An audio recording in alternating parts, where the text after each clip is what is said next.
गर्मी आ चुकी है तो जाहिर सी बात है कि आप तरबूज और खरबूजा खा रहे होंगे। पहले भी कई लोग आपको ये बात बता चुके हैं कि इन फलों के द्वारा आपके पास ऐसी कई बीमारी आ जाती हैं जो कि आपकी किडनी और लिवर को खत्म तक कर सकती हैं। लेकिन किसी ने आपको अभी तक ये नहीं बताया कि आखिरकार ये बीमारी आती कैसे है, ये फल नकली बन कैसे जाते हैं, इसमें मिलावट कौन सी होती है। वही आज हम आपको दिखाएंगे तीसरी आंख में।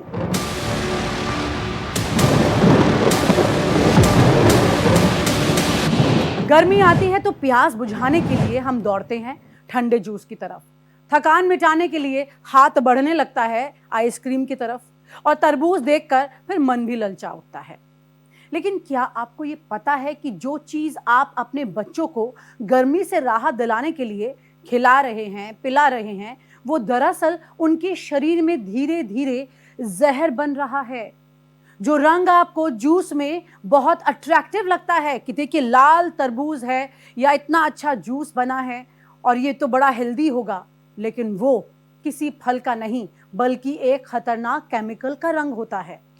कैसे पहचानेंगे इसे आप? जो मिठास आइसक्रीम में महसूस होती है उसमें दूध तो नाम का है, जहरीले केमिकल ज्यादा हैं। और जो तरबूज अंदर से लाल लाल चमकता दिखता है वो प्रकृति की देन नहीं है बल्कि सुई से इंजेक्ट किए गए रसायन का कमाल है। ये तमाम तस्वीरें आपने पहले भी समझी होंगी, लेकिन आज तीसरी आंख में हम उठाएंगे वो सवाल जो हर उस माता पिता को जानना जरूरी है जो अपने बच्चों को गर्मी में ये चीजें खिलाते हैं। आज हम आपको बताएंगे गर्मी में बिकने वाली इन चीजों में कौन कौन से जानलेवा केमिकल मिलाए जाते हैं, ये केमिकल बनते कैसे हैं और आपके शरीर को किस तरह का नुकसान पहुंचाते हैं।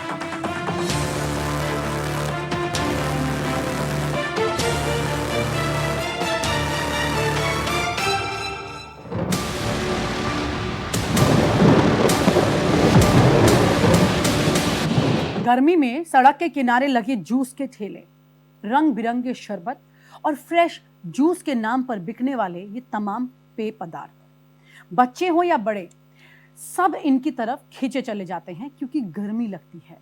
लेकिन इस जूस की वो चटक लाल, नारंगी, हरी और पीली रंगत असली फलों से नहीं आती है।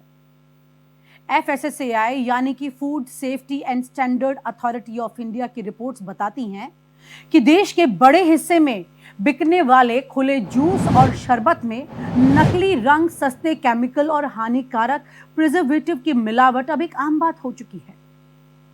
पहला जहर है मेटानिल येलो। ये एक इंडस्ट्रियल डाई है, यानी वो रंग जो कपड़े रंगने के काम आता है, लेकिन बेईमान दुकानदार इसे जूस, हल्दी और मिठाइयों में मिला देते हैं क्योंकि ये बेहद सस्ता है और चटक पीला रंग देता है। भारत में केमिकल खाने में इस्तेमाल के लिए पूरी तरह से बैन है, लेकिन बाजार में धड़ल्ले से बिकता है।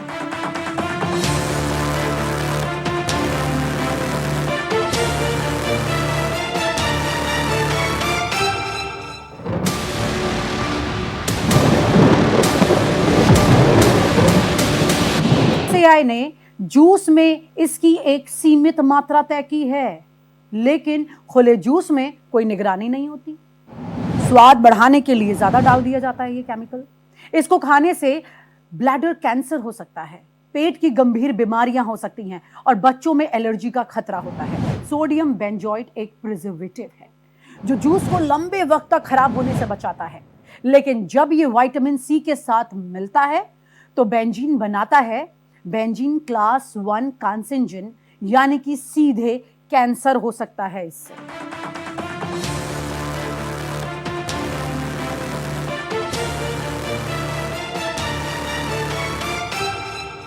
देखिए, FSSAI का क्लियर रूल है कि आइसक्रीम अगर आप खा रहे हैं तो आइसक्रीम के अंदर मिल्क होना चाहिए या क्रीम होनी चाहिए, इनमें से कोई एक चीज होनी जरूरी है, मतलब किसी भी तरह का मिल्क सॉलिड। पर इसके अलावा अगर हम बात करें तो फ्रोजन डेजर्ट, कई बार फ्रोजन डेजर्ट को हम आइसक्रीम समझकर खाते हैं और फ्रोजन डेजर्ट बहुत ज्यादा छोटा लिखा हुआ होता है, तो ये हमें डिफरेंशिएट करना जरूरी है। फ्रोजन डेजर्ट जो होता है उसमें ज्यादातर वेजिटेबल ऑयल या कुछ कुछ में पाम ऑयल वगैरह का इस्तेमाल किया जाता है, जो कि हमारे लिए सेफ ऑप्शन नहीं है, मतलब हेल्थ के लिए वो ठीक नहीं है। इसके अलावा आइसक्रीम में अगर हम देखें तो जैसे इमल्सिफायर, स्टेबलाइज़र का इस्तेमाल किया जाता है, तो कई बार अगर वो सस्ते हैं, ऑप्शन उसमें मिलाए गए हैं, तो वो भी हमारे लिए सेफ नहीं है। और जैसा कि आइसक्रीम्स में सिंथेटिक फ्लेवर्स वगैरह का इस्तेमाल किया जाता है और उसको मीठा ज़्यादा बनाने के लिए हाई फ्रक्टोज़ कॉर्न सिरप का इस्तेमाल किया जाता है, जो कि हमारे लिवर पर इफ़ेक्ट डालता है, फैटी लिवर कॉज़ करता है, बच्चों में चाइल्डहुड ओबेसिटी का कारण बनता है और ज़्यादातर ये बच्चों की गट हेल्थ को इफ़ेक्ट करता है। कई बच्चों का जो थ्रोट है वो ज़्यादा सेंसिटिव होता है, तो उनको टॉन्सिलाइटिस ट्रिगर हो जाता है।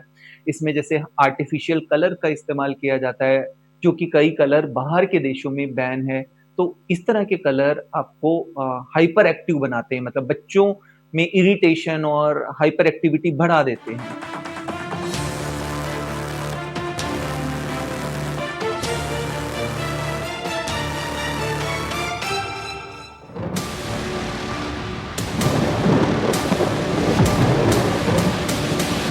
गर्मी में बच्चों की सबसे पसंदीदा चीज क्या होती है? सोचिए, आइसक्रीम। रोज कितने करोड़ आइसक्रीम बिकती है इस देश में, आप अंदाजा तक नहीं लगा सकते। लेकिन उनमें से कितनी असल में दूध और क्रीम से बनी होती है?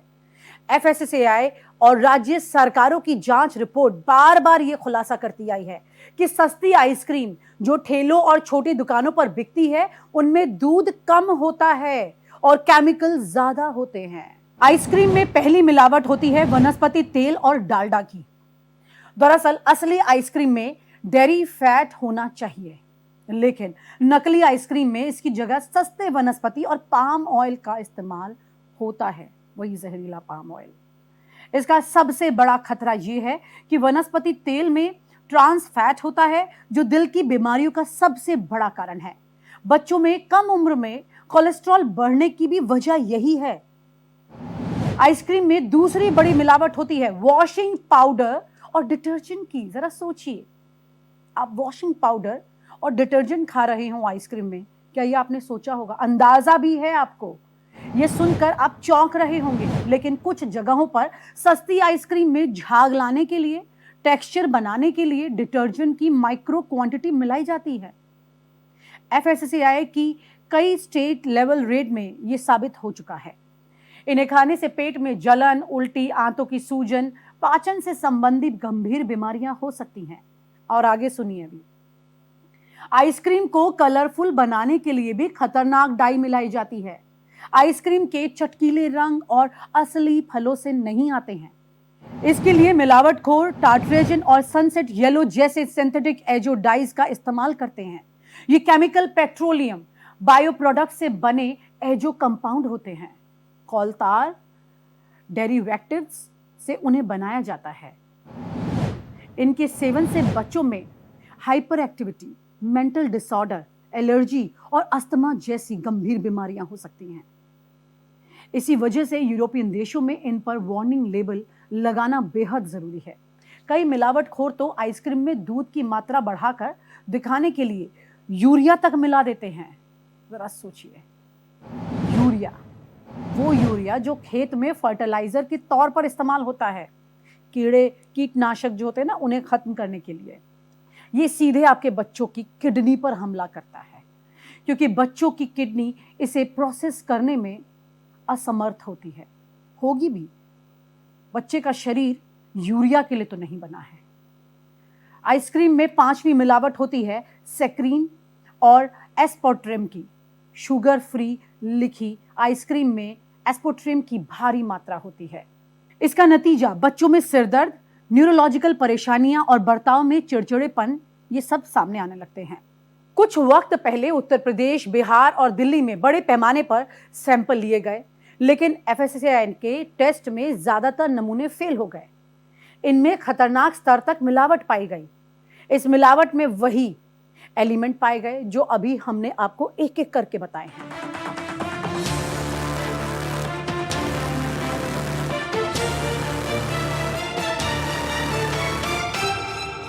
कि आइसक्रीम में कई बार सिंथेटिक फ्लेवर्स, प्रिजर्वेटिव का जो इस्तेमाल किया जाता है, वो भी कई बच्चों में एलर्जी या अस्थमा को ट्रिगर कर सकते हैं। तो एक तो हमें आइसक्रीम को घर पर टेस्ट करने के लिए, चेक करने के लिए कुछ बातों का ध्यान रखना है कि जैसे आप आइसक्रीम लेकर आते हैं तो उसको आप कुछ उसका पार्ट आइसक्रीम का एक कटोरी या बाउल के अंदर डाल दीजिए। जब वो मेल्ट हो रहा है, पिघल रहा है तो ये देखिए कि वो दूध जैसा बन रहा है कि नहीं। अगर वो मिल्क जैसा लग रहा है तो इसका मतलब ठीक है। या पिघलने के बाद उसके ऊपर कोई ऑयल की लेयर आ रही है या फिर उसको पिघलने में ज़्यादा टाइम लग रहा है रूम टेम्परेचर पे, कुछ उसमें फ़ॉर्म जैसा बन रहा है, झाग जैसा बन रहा है, तो इसका मतलब उसमें कोई न कोई अडल्ट्रेशन हो सकता है, वो सेफ़ नहीं है। इसके अलावा कुछ चीज़ें आप उसके पैकेट पर भी देख सकते हैं। अगर आपके पास उस पे आइसक्रीम लिखा हुआ है, तो ये देख लीजिए कि उसके ऊपर milk, milk product, solid milk, cream ये सब लिखा हुआ है तो वो ठीक है। पर अगर उसमें फ्रोज़न डेज़र्ट लिखा हुआ है, तो कोशिश कीजिए कि वो बच्चों को नहीं देनी है। इसके अलावा अगर उसके ऊपर वाटर लिखा हुआ है, पाम ऑयल लिखा हुआ है, तो ये भी आपको बच्चों को नहीं देनी है। शुगर के ऑप्शन की जगह उस पे अगर हाई फ्रक्टोज़ कॉर्न सिरप वगैरह लिखा गया है, तो वो भी फिर उसमें क्योंकि एक्स्ट्रा स्वीटनर उसमें हो गया, वो भी बच्चों की हेल्थ के लिए ठीक नहीं है। तो इन सब बातों का आपको ध्यान रखना है, किसी भी तरह से जब भी आप गर्मियों के अंदर आइसक्रीम का इस्तेमाल करते हैं।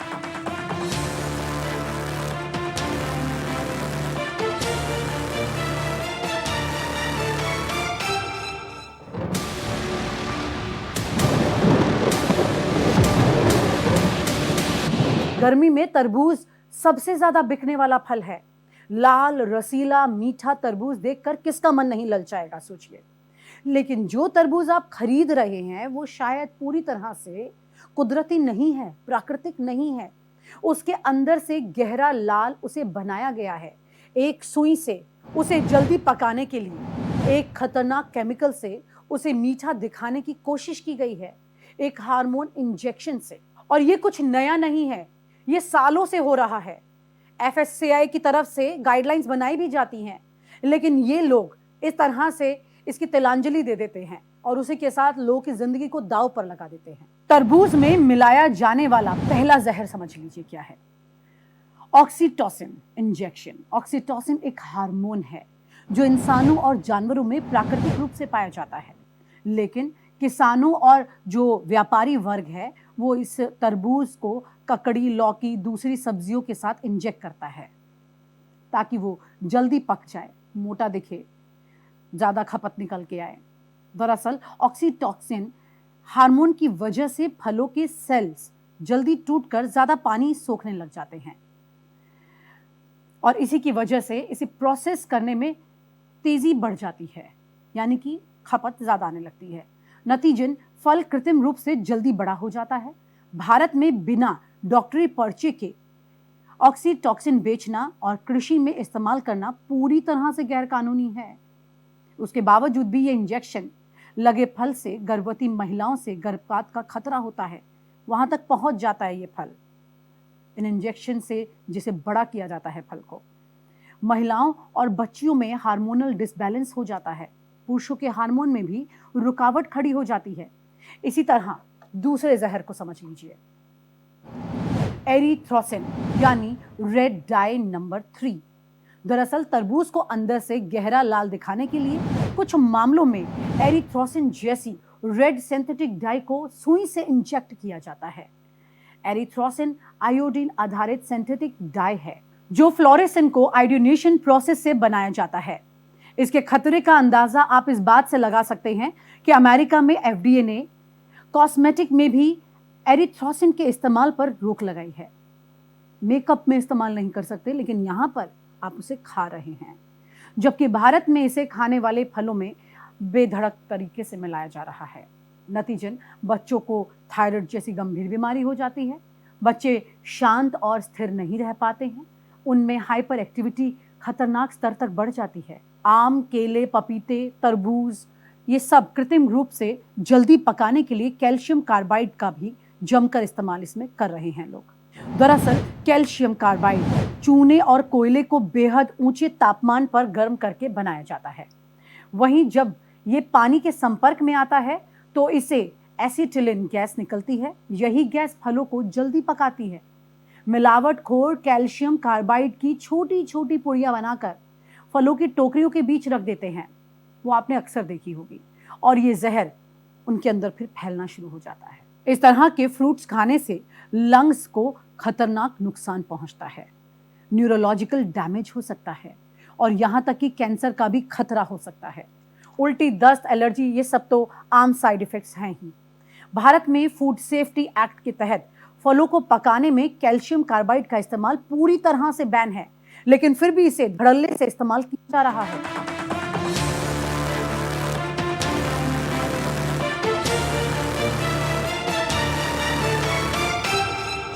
अब व्यापारी तो पैसा बनाएगा ही, किसान उगाएगा ही। किसान और जो कंज्यूमर के बीच में व्यापारी होता है, उसके ऊपर नकेल कसना बहुत ज़रूरी है। वैसे रेगुलेशंस बनाने बहुत ज़रूरी हैं और ख़ास करके उन रेगुलेशंस को एग्जीक्यूट करने और इम्प्लीमेंट करने के लिए सिविल सोसाइटी को साथ में लेना बहुत ज़रूरी है, जिसमें खास करके अब कई सेल्फ हेल्प ग्रुप हो सकते हैं, शहर में कई कंज्यूमर एसोसिएशंस हो सकते हैं, तो उनके साथ में मिल के उनके ऊपर रेड डालें। कई ऐसी चीज़ें की जा सकती है जो आउट ऑफ द बॉक्स है। वैसे सारी सरकारें कुछ ना कुछ करती रहती है, लेकिन ये जिम्मेवारी जो है वो लोकल गवर्नमेंट की ज़्यादा है, जो क्योंकि उनका एक स्थान होता है। कभी भी मंडियों में वो पकाते नहीं है, एक कहीं अलग हट के कहीं दूसरी जगह पे वो लेके जाते हैं जहाँ उससे इस तरीके का उसको बिल्कुल खाने योग्य वो नहीं छोड़ते हैं। और इसके साथ साथ में भी आम की फसल और आएगी। केला हम पूरे वर्ष खाते हैं और कई ऐसे जैसे सेब भी होती, तो हर चीज़ में केमिकल का प्रयोग होता है और उसको जो राइपनिंग केमिकल्स जो अलाउ हैं उसमें भी किस तरीके से वो कहाँ से आता है, कितने कंटेंट का आता है और उसमें कृषि विभाग किस प्रकार से काम करे और कई विभागों के साथ में, क्योंकि 3-4 विभाग कुल मिला करके इसके लिए उत्तरदायी होते हैं। तो एक कन्वर्जेंस सबका होना बहुत ज़रूरी है और लोकल एडमिनिस्ट्रेशन को इसमें बहुत सख्त होना आवश्यक है।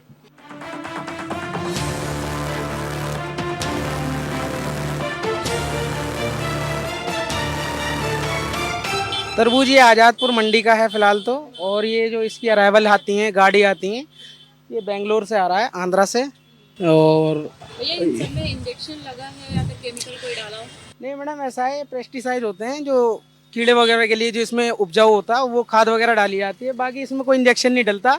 अगर इसमें इंजेक्शन लगा दिया जाए तो ये अगले दिन ही ख़राब हो जाएगा। इसमें कोई भी बाहर से अगर सिरिंज लगा दोगे तो ये ख़राब हो जाएगा अगले दिन जी। नहीं, इसमें कोई भी चीज़ आप अगर जरा सा भी इसमें छेद कर दोगे तो ये अगले दिन ख़राब हो जाएगा। तरबूज में कोई इंजेक्शन नहीं लग सकता जी। मतलब ये पूरा फ्री केमिकल है? हाँ जी। नहीं मतलब जब उगाया जाता है इसमें केमिकल वो लगाए जाते हैं जिससे जो उपजाऊ में खाद वगैरह होती है, कीड़े वगैरह रोकने के लिए। बाकी इसमें इसे लाल करने के लिए, इसमें मिठास बढ़ाने के लिए ऐसा कोई केमिकल नहीं आता जो इन्हें लाल और मीठा कर दे जी। नेचुरल होता है, इसमें किसान का कोई उसमें हाथ नहीं है, ना हमारा हाथ होता है, ना हम इंजेक्शन लगाते हैं। ये तो अफवाह चल रही है कि आदमी कहता है इंजेक्शन लगा दिया। अगर इसमें एक दिन भी इंजेक्शन लगा दिया और एक दिन रुक गया तो ये अगले दिन ख़त्म हो जाएगा। और ये तो हमें अगर बेचना है, सेल करना है, कम से कम 10 दिन रोकना पड़ता है यहाँ पे। 10 दिन 8 दिन तरबूज अगर जब लाओगे एक्स्ट्रा में क्वांटिटी में तो ये 10 दिन रोकना पड़ेगा तरबूज।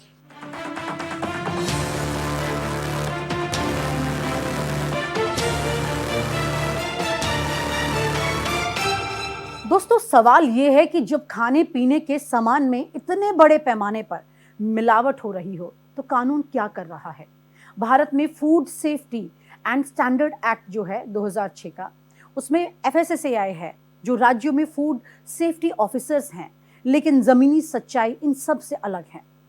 हर साल हजारों सैंपल फेल हो जाते हैं, FIR दर्ज होती हैं, दुकानें सील होती हैं और फिर कुछ दिनों के बाद वही खेल शुरू हो जाता है। तो हम बताते हैं ऐसे में आप अपने स्तर पर क्या एहतियात बरत सकते हैं। सड़क किनारे खुले जूस की जगह घर पर बने जूस को ज्यादा अहमियत दीजिए। आपकी जिंदगी बच सकती है, बच्चों की जिंदगी बच सकती है। अगर जूस बाहर ही पीना है तो देखें कि फल सामने कटे, मतलब अपने सामने उसे कटवाइए और तब जूस बनवाइए। वहीं आइसक्रीम खरीदें तो FSSAI लाइसेंस वाले ब्रांड की ही हो। ठेले पर बिकने वाली आइसक्रीम से आप बचिए। इंग्रेडिएंट्स लेबल जरूर पढ़ें, डिटेलिंग दी जाती है उसमें। हमेशा पूरा तरबूज खरीदें, कटा हुआ नहीं। खरीदने से पहले हल्के हाथ से उसे थपथपाएं। खोखली आवाज प्राकृतिक पकने की निशानी है, मतलब ठोस आवाज आई तो वो ठीक है। बहुत चमकदार और भारी तरबूज से सावधान रहे। बड़ा मुश्किल है इस बात को समझ पाना, लेकिन ध्यान आपको ही रखना होगा। मिलावट को पहचानने के लिए आप घर पर भी कुछ बुनियादी जांच कर सकते हैं। जूस में रुई भिगोइए, रंग आए तो सिंथेटिक डाई की आशंका है। आइसक्रीम को गर्म पानी में डालें, अगर वो जल्दी पिघले और पानी मटमैला हो जाए तो मिलावट है।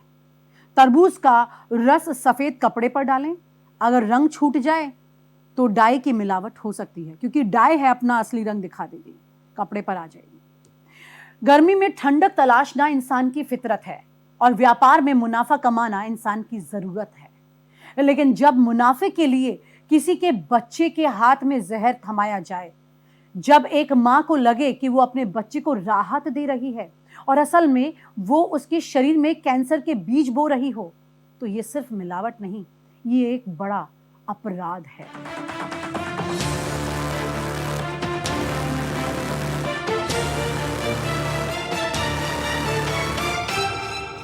खाद्य सुरक्षा और मानक अधिनियम 2011 जो कि खाद्य सुरक्षा मानक अधिनियम 2006 के तहत बनाया गया है, जिसमें केमिकल या किसी तरीके की मिलावट को रोकने के लिए धारा 57 में क्लियर प्रोविज़न है कि अगर कोई भी व्यक्ति खाद्य संबंधित पदार्थों में किसी तरीके की कोई भी मिलावट करता है और उसका सीधा संबंध व्यक्ति के स्वास्थ्य पर पड़ता है, तो उस पर 10 लाख रुपए तक का जुर्माना और सज़ा का प्रावधान है। और अगर कोई खाद्य पदार्थ है या पेयजल है जिसमें मिलावट तो है, केमिकल मिलाए गए हैं, लेकिन उसका सीधा प्रभाव मनुष्य के स्वास्थ्य पर नहीं पड़ता है, तो उसमें 2 लाख रुपए तक का भी जुर्माने का प्रावधान है। तो मनुष्य, हमें ये देखना पड़ेगा कि क्या हम जिन वस्तुओं का सेवन कर रहे हैं उसका हमारे स्वास्थ्य पर क्या असर पड़ रहा है। और अगर हम सीधे तौर पर फ्रूट में, वेजिटेबल्स में, पेय पदार्थ में हम देख रहे हैं कि किसी तरीके की कोई भी मिलावट है, तो उस मिलावट के लिए हम शिकायत दर्ज कर सकते हैं। शिकायत दर्ज करने के लिए कई सारे पोर्टल अवेलेबल हैं। ऑनलाइन पोर्टल है, मोबाइल ऐप है। आप food safety connect grievance portal पर जाके अपनी शिकायत दर्ज कर सकते हैं। शिकायत होने पर आपको ट्रैकिंग आईडी मिलेगी, आप अपनी शिकायत को ट्रैक कर सकते हैं। मोबाइल ऐप FSSAI डाउनलोड कर सकते हैं और डाउनलोड करने के बाद में मोबाइल से उस सामान की जो भी वस्तु है उसकी जो फ़ोटो आपने खींची है उस फ़ोटो को, तस्वीर को शिकायत के विवरण के साथ में उस पर अपलोड कर सकते हैं। और सीधा उपभोक्ता हेल्पलाइन पर भी आप शिकायत दर्ज कर सकते हैं, जहां पर खाद्य पदार्थ से जुड़े हुए मामले आपको नज़र आते हैं।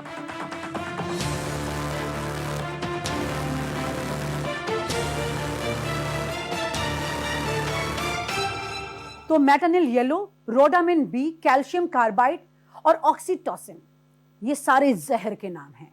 ये सिर्फ केमिकल के नाम नहीं है, ये उस लालच के नाम है जो हमारी खाद्य व्यवस्था में गहरे तक घुस चुके हैं। FSSAI के पास अधिकार है, कानून के पास ताकत है, लेकिन जब तक नागरिक खुद नहीं जगेगा तब तक ये जहर का सिलसिला नहीं रुकेगा। अगली बार जब आप या आपके बच्चे गर्मी में जूस, आइसक्रीम या तरबूज की तरफ बढ़ें तो एक पल रुक जाइएगा, एक सवाल पूछिएगा, क्योंकि आपका एक सवाल किसी एक व्यक्ति की जान बचा सकता है और वो आपका अपना ही होगा। तो तीसरी आंख में इसी तरह के जनहित के मुद्दे हम आपके सामने लाते हैं, आपकी तीसरी आंख खोलने के लिए। इसलिए देखते रहिए भारत एक्सप्रेस।